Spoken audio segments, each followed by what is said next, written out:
और बता दो। सर पहले दूसरे ऑर्डर में क्यों लिखा था, एक बार ऑर्डर चेंज बताओ क्या कर करा देना। मैंने ये। हमने क्या करा, इन्होंने बोला कि दो तरीके के बॉन्ड हैं, एक बॉन्ड ए है और एक बॉन्ड बी है।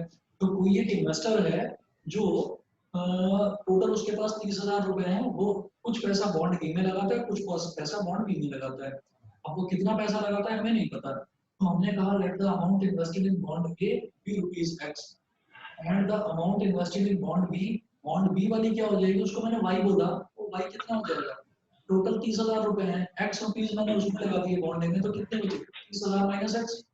हमने कहा इंटरेस्ट फ्रॉम बॉन्ड ए से कितना इंटरेस्ट आ रहा है 5% of X plus bond B से कितना इंटरेस्ट आ रहा है 7% of 30,000 minus X, bond B में बचा हुआ पैसा लगाएंगे।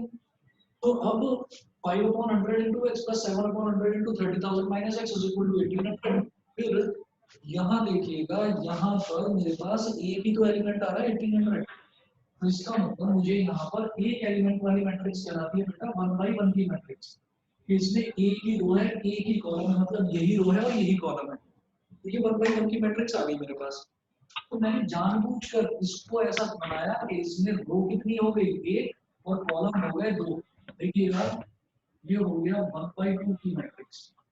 और जो दूसरी मैट्रिक्स बनाई इसमें रो हो गई एक और दो, दो रो और एक कॉलम, तो ये हो गया 2/1 की मैट्रिक्स। पहली मैट्रिक्स का कॉलम और दूसरी मैट्रिक्स का रो ये दोनों सेम होने चाहिए, इक्वल होने चाहिए।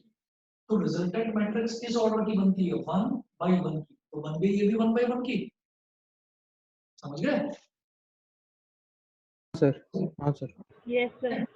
तो हमने ये काम करा है कि 5/100 ये वाली रो और ये वाला कॉलम ये मल्टीप्लाई होगा और ऐड हो जाएगा। कैसे? 5/100 into X plus 7/100 into 30,000 minus x. ठीक है, तो ये हमारी मैट्रिक्स बन गई। इस क्वेश्चन में इन्होंने बोला ही ये है कि use matrix multiplication determine how to divide rupees 30,000 among the two types of bonds. ठीक, तो अब जब मैंने ये कर दिया तो उसके बाद हमारी इक्वेशन तो फाइनली यही बनेगी। तो ये हो जाएगा मेरे पास 5x/100 प्लस 7 3 21, 21 के आगे 4 जीरो लगाओ, 1 2 3 4 minus 7x upon 100 is equal to 1800। तो पूछ रहे हैं ना हाउ टू डिवाइड, तो अब दोनों का जो है एलसीएम सेम है 100 को उधर ले जाओ। ये हो गया 5x minus 7x minus 2x plus 210,000 is equal to 18,000,000 उधर ले जाइए, minus 2x is equal to minus 21,000,000 plus 18,000,000। ठीक है, तो ये कितना हो गया minus 2x is equal to -3, ये माइनस से माइनस कैंसिल आउट हो गया, x इज इक्वल टू हो गया 15,000। तो 15,000 रुपीज ये तो लगा देने चाहिए बॉन्ड ए में, और y कितना था, y था 30,000 माइनस x, तो 30,000 माइनस 50 था 15,000 हो गया, तो रुपीज 15,000 ये किसमें लगा दे बॉन्ड बी में। समझ में आ गया बेटा, बताओ। Yes sir. Yes yes sir. Sir. ठीक है, अब जरा देखिएगा ये करने के बाद में फिर इसमें जो बी पार्ट दे रखा है, बी पार्ट में इन्होंने बोला है कि अब टोटल इंटरेस्ट है 2,000 रुपीज। छोड़ दो बी पार्ट को, यस सर। बी पार्ट बिल्कुल सेम होगा। बी पार्ट में आपकी जो ये मैट्रिक्स है ये सेम बनेगी, बस यहाँ पर 1800 की जगह 2,000 आ जाएगी, बस इतना अंतर होगा। ठीक है सर, हो तो जाएगा। आपकी एक्स और वाई की वैल्यू आपको अलग अलग निकालनी है। ठीक है, अब मैं नेक्स्ट क्वेश्चन सर। करता हूँ, क्वेश्चन नंबर 20। ये मिटा रहा हूँ यहाँ से।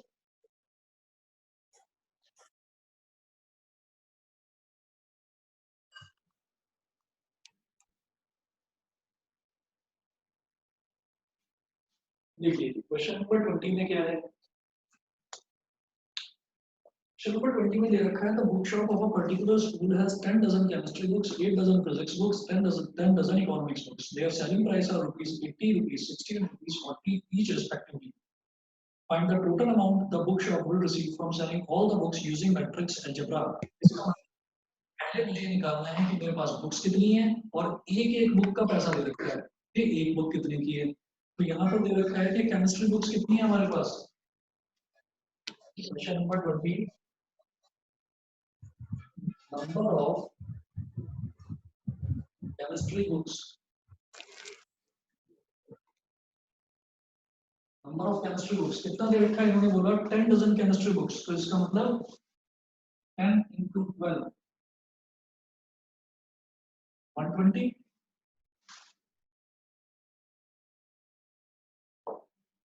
number of physics books,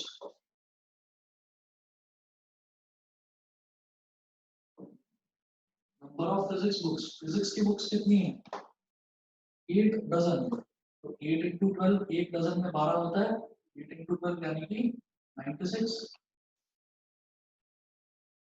number of economics books,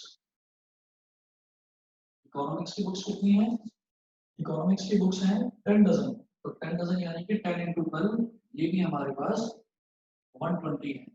ठीक है, अब ये बोल रहे हैं कि देयर सेलिंग प्राइसेस, उनके सेलिंग प्राइसेस क्या है, rupees 80, rupees 60, rupees 40 each respectively.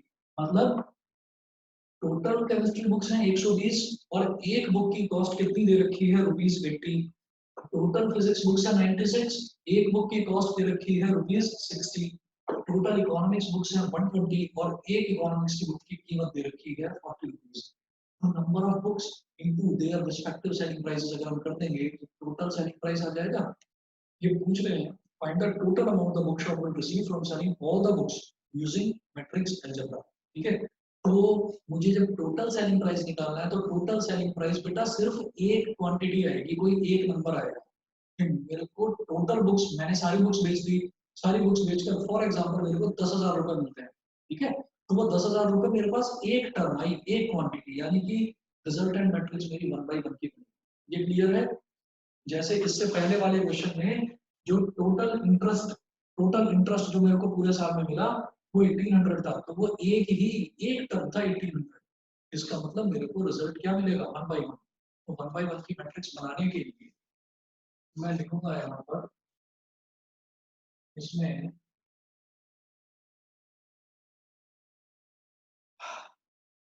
हम पहली मैट्रिक्स ले लेंगे 1 by 3 की और दूसरी मैट्रिक्स ले लेंगे 3 by 1 की, क्योंकि यहाँ 3 तरीके की बुक्स हैं। तो जैसे यहाँ पर 2 तरीके के बॉन्ड्स थे, तो पहली मैट्रिक्स ले ली थी 1 by 2 की और दूसरी मैट्रिक्स ले ली थी 2 by 1 की, तभी तो रिजल्टेंट मैट्रिक्स 1 by 1 की बनेगी। ये चीज क्लियर है सभी को? हाँ सर। वहां पर 2 तरीके के बॉन्ड थे, तो मैंने पहली मैट्रिक्स ली 1 by 2 की और दूसरी मैट्रिक्स ली 2 by 1 की, तभी तो रिजल्टेंट मैट्रिक्स 1 by 1 की बनी। यहाँ पर बॉन्ड्स नहीं है, यहाँ पर बुक्स हैं और 3 टाइप की बुक्स हैं। तो पहली मैट्रिक्स लो 1 by 3 की और दूसरी मैट्रिक्स लो 3 by 2 की, तभी रिजल्टेंट मैट्रिक्स आपकी 1 by 1 की बनेगी। ठीक है, तो आप यहाँ पर लिखिएगा कि total selling price is equal to number of chemistry books, लिखिए 120, physics books ये लिखिए 96, economics books ये लिखिए 120। मैट्रिक्स का ऑर्डर क्या है 1 by 3। फिर अब इनकी रिस्पेक्टिव कीमत, रिस्पेक्टिव सेलिंग प्राइस वो इनका लिखिए 80, 60, 40, 80, 60 और 40। ये जो रिजल्टेंट मैट्रिक्स बनी, ये रिजल्टेंट मैट्रिक्स बनी हमारी 3 by 1 की। तो इसका कॉलम नंबर ऑफ कॉलम 3, इसके नंबर ऑफ रो 3, तो रिजल्टेंट मैट्रिक्स क्या बन गई 1 by 1 की। ठीक है बेटा, तो ये जब मल्टीप्लाई करेंगे क्या हो जाएगा, this into this plus this into this plus this into this, तो 120 into 80 plus 96 into 60 plus 120 into 40। Resultant matrix बन गई 1 by 1 की। इसको करिए 12 8 96, 2 जीरो लगाइए 9600 प्लस 6 6 are 36, 6 9 are 54 और 3 57, 8 0 0 और अगेन 9600 1 by 1 की हो गई है।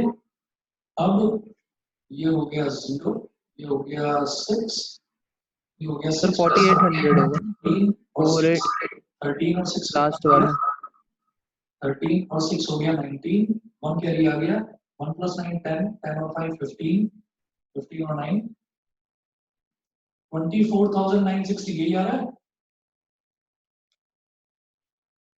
बताइए। सर ये लास्ट वाला 12 4 सर 4800 4800 होगा। सॉरी ये 4800 है, मैंने गलत Yes, लिख sir. दिया। ये 4800 है, तो कितना आ रहा है बताइए।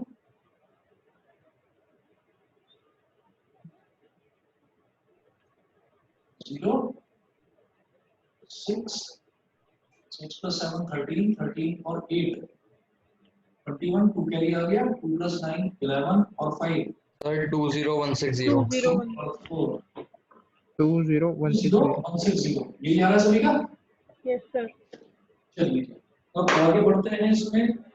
अगला जो क्वेश्चन है वो है क्वेश्चन नंबर 21 और 22 दोनों के दोनों जो है वो हमारे एमसीक्यूज हैं। तो क्वेश्चन नंबर 21 देखते हैं पहले।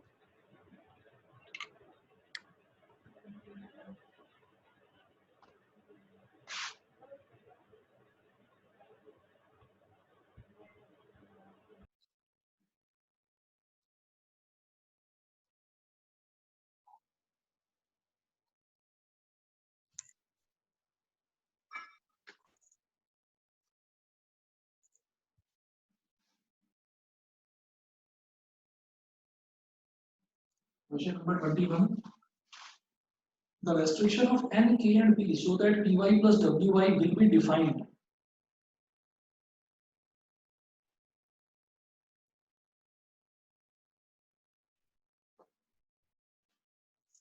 n, k and p मुझे बताना है n क्या होगा, k क्या होगा और p क्या होगा, मुझे ये बताना है। So that py plus wy will be defined. और देखिए एक चीज दे रखी है इसी में कि x, y, z, w and p are matrices of the order 2 by n, 3 by k. ठीक है, तो x का मैट्रिक्स इसका ऑर्डर है बेटा, मैं ऐसे ना स्क्वायर ब्रैकेट लगाकर और ऑर्डर से बाहर लिख रहा हूँ। x का ऑर्डर है 2 by n, 2 by n order है x का। फिर y का ऑर्डर देखेंगे, मैंने फिर ऐसे स्क्वायर ब्रैकेट लगाए मैट्रिक्स वाले और y का ऑर्डर दे रखा है 3 by k, 3 by k ध्यान से समझिएगा। फिर z है, z में मैंने ऐसे स्क्वायर ब्रैकेट लगाए मैट्रिक्स वाले और z का ऑर्डर दे रखा है 2 by p, z का ऑर्डर है 2 by p। फिर है w, w में भी मैंने स्क्वायर ब्रैकेट लगाए और w का ऑर्डर दे रखा है n by 3, m by 3। और फिर एक और मैट्रिक्स दे रखी है p, कैपिटल P, p का ऑर्डर दे रखा है स्मॉल p क्रॉस k, ये दे रखा है स्मॉल p क्रॉस k, ये दे रखा है। अब मुझे ये बताना है कि n, k और p इन पर क्या रेस्ट्रिक्शन होनी चाहिए, कि ये किस चीज के बराबर होने चाहिए या किस चीज के बराबर नहीं होने चाहिए, वो बताना है। So that py plus wy will be defined. ठीक है, तो py प्लस wy जब हम इसकी बात करते हैं तो आप ये देखिएगा, सबसे पहले मैं py की बात करूं तो सबसे पहले आप एक स्क्वायर ब्रैकेट लगाइए और p को बोलिए स्मॉल p क्रॉस k, इसका ऑर्डर लिखिए, p का ऑर्डर लिख दिया स्मॉल p क्रॉस k। फिर मैं बात करूंगा कैपिटल Y की, इसका ऑर्डर है 3 by k, 3 by k। ये समझ में आ गया? ये मैंने क्या लिखा है, ये मैंने लिखा है y, ये py हो गया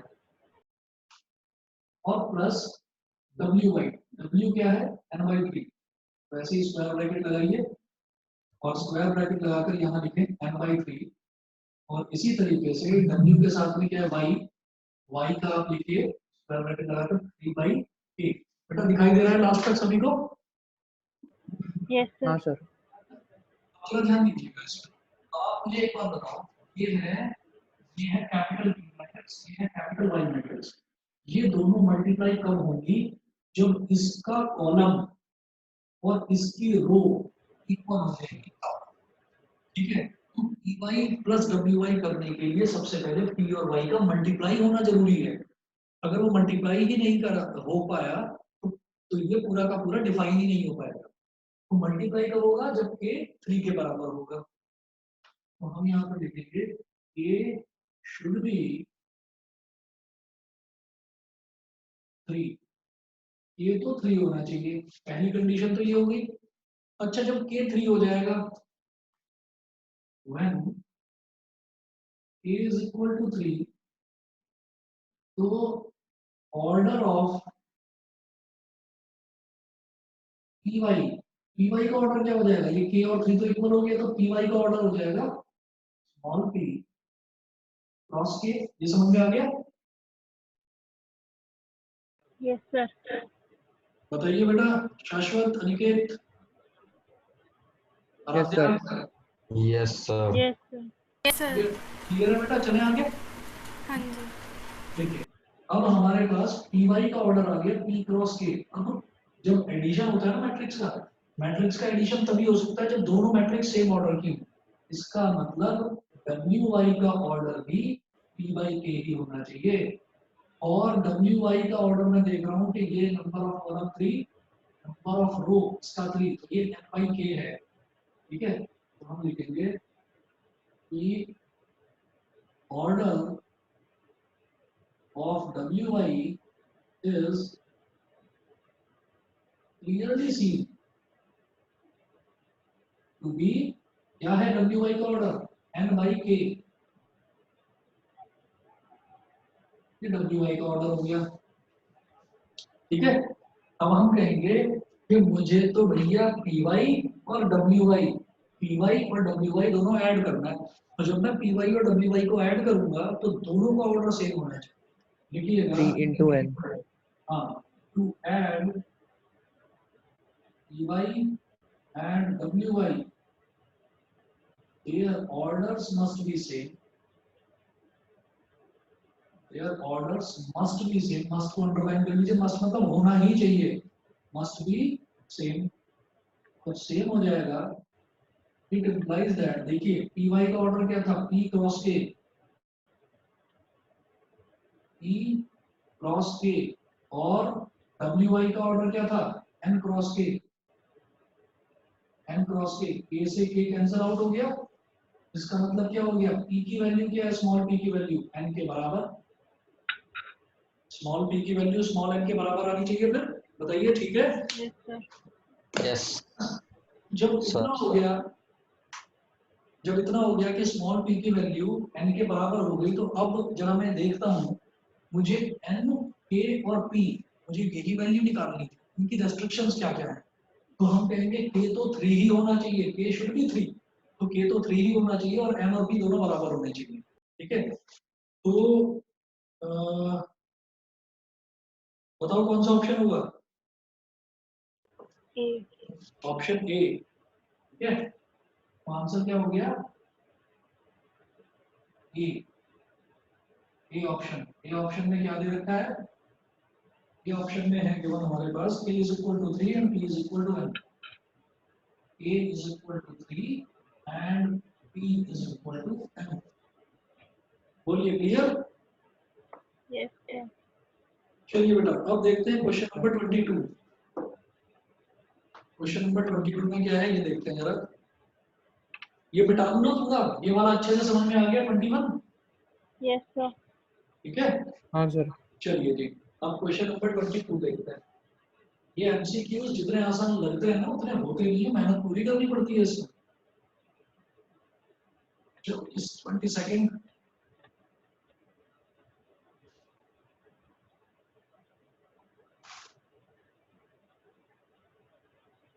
क्वेश्चन 22 में क्या है? If n is equal to p, then the order of the matrix 7x minus 5z is। Given n is equal to p। एक तो ये दे रखा है इसमें कि n तो p के बराबर है, ठीक है। Find order of 7x minus 5z। 7x minus 5z का ऑर्डर बताइए। 7x minus 5z का ऑर्डर क्या हो जाएगा? हम ये कहेंगे ऑर्डर ऑफ 7x। देखिए क्या है, x का ऑर्डर 2/n है, तो 7x का ऑर्डर भी तो 2/n ही होगा भाई। 7 क्या है, 7x मैट्रिक्स में मल्टीप्लाई हो रहा है, मतलब हर एलिमेंट में मल्टीप्लाई हो रहा है, तो ऑर्डर तो सेम ही रहेगा 2/n। Yes, sir. Similarly order of 5z, ये कुछ नहीं, 5z का मतलब क्या है कि z मैट्रिक्स के हर एलिमेंट में 5 मल्टीप्लाई हो रहा है, ऑर्डर तो उसका भी सेम ही रहेगा। ऑर्डर क्या है, 2/p क्रॉस p। ये है, वो पूछ रहे हैं कि 7x minus 5z का ऑर्डर क्या होगा। हमने ये कहा कि 7x ऑर्डर ऑफ किसी भी मैट्रिक्स में, जब किसी भी मैट्रिक्स में से किसी भी मैट्रिक्स को सब्ट्रैक्ट करते हैं तो भी दोनों मैट्रिक्स का ऑर्डर सेम होना चाहिए। जब किसी भी मैट्रिक्स को किसी भी मैट्रिक्स में ऐड करते हैं तो भी दोनों का ऑर्डर सेम होना चाहिए, नहीं तो एडिशन और सब्ट्रैक्शन नहीं होता।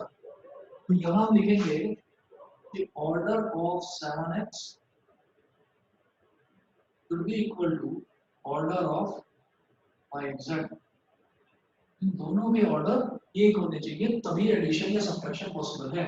7x का ऑर्डर देखिए 2 क्रॉस n और 5z का ऑर्डर देखिए 2 क्रॉस p। अच्छा, n तो p के बराबर दे रखा है और 2 के बराबर है ही, तो ये पूछ रहे हैं order of 7x minus 5z, तो 7x minus 5z का ऑर्डर या तो 2 क्रॉस n हो या 2 क्रॉस p हो। बताइए सर ये समझ नहीं आया। दोबारा देखिए आप, हमने ये कहा 7x का ऑर्डर क्या है, तो समझ में आ गया 2 क्रॉस n 2/n। भाई x का ऑर्डर क्या दे रखा है, 2/n दे रखा है। Yes, sir. मैट्रिक्स है, उसमें मैंने 7 मल्टीप्लाई कर दिया, मतलब 7 एलिमेंट, हर एक 7 जो टर्म है वो हर एलिमेंट में मल्टीप्लाई हो रहा है, तो इसका ऑर्डर क्या हो गया 7x का 2/n। ऐसे ही 5z का ऑर्डर हो गया 2/p। अब जब दोनों, मुझे इसमें से इसको सब्ट्रैक्ट करना है तो दोनों का ऑर्डर सेम होना चाहिए, तभी सब्ट्रैक्शन होता है। अगर एडिशन करते हैं तभी एडिशन तभी पॉसिबल है जब ऑर्डर सेम होता है। तो 2/n should be equal to 2/p। तो बिल्कुल साफ दिखाई दे रहा है कि 2 के बराबर है और n is equal to p वो दे ही रखा है, तो ये कंडीशन तो ठीक है ना। तो अब ऑर्डर क्या होना चाहिए, या तो 2/n या 2/p, कुछ भी ले लो, एक ही तो बात है, क्योंकि n और p दोनों इक्वल है। तो ऑप्शन ए और ऑप्शन बी, जैसे ए ऑप्शन दे रखा है p/2, नहीं गलत है ये। बी ऑप्शन दे रखा है 2/n, हाँ ठीक हो सकता है। सी ऑप्शन दे रखा है n/3, गलत है। डी ऑप्शन दे रखा है p/n, गलत है। तो option B is correct, option B ठीक है बस। और ये क्या सर है, दो ऑप्शन भी हो सकते हैं क्या? क्योंकि सर सीएस में होता है ऐसा, कंप्यूटर साइंस में भी दो ऑप्शन दे देते हैं और फिर वो दोनों करेक्ट होते हैं। नहीं है, दो ऑप्शन होते नहीं है, फिर भी मैंने कहा कि एक बार पूरा का पूरा चेक कर लेते हैं, ठीक है। तो ऑप्शन बी सही है, 2/n ऑर्डर की बनेगी। 7x minus 5z जो मैट्रिक्स आएगी वो 2/n ऑर्डर की ही आएगी, ठीक है। ठीक है। चलिए जी, अब इसके बाद जो अगला है वो आपको कल कराऊंगा, कल रात में भी 10:30 बजे क्लास होगी, ठीक है। तो सर 10 बजे या 10:30 बजे? अरे सॉरी 10 बजे, ठीक है ना। तो transpose of a matrix, symmetric और सिमेट्रिक ये कल करा दूंगा आपको, ठीक है बेटा। ठीक है sir. Sir test paper check हो गए? टेस्ट पेपर 2-3 बच्चों के हुए हैं, कुछ बच्चों के भी रह रहे हैं। मैंने भी 11th के बैचेस स्टार्ट करे हैं ना, तो थोड़ा सा उसमें बिजी चल रहा हूँ, इसलिए कर नहीं पाया। मैं आपको कल या मैक्सिमम परसों तक पक्का दिखा दूँ, ओके सर, ठीक है। चलिए, okay, thank you sir, good night. Okay, good night.